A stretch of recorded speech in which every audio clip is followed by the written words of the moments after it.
burping. ऐसे तो नहीं होता है. Many people keep on doing such things. They think it is a very bad disease. It is aerophagia. Okay. If anyone has got this habit of burping, keep this piece of paper in between the teeth like that.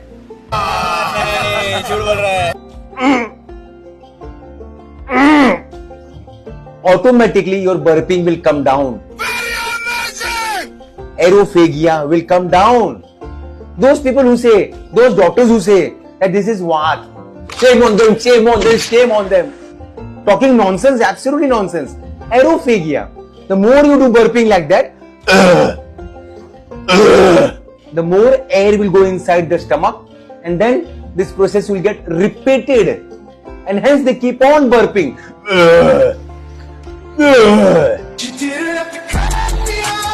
So my friends, put this piece of paper in between the teeth. The air will go here, it will come outside here, from here. Your burping will come down, you will get relief. Please understand my friends. Thank you very much.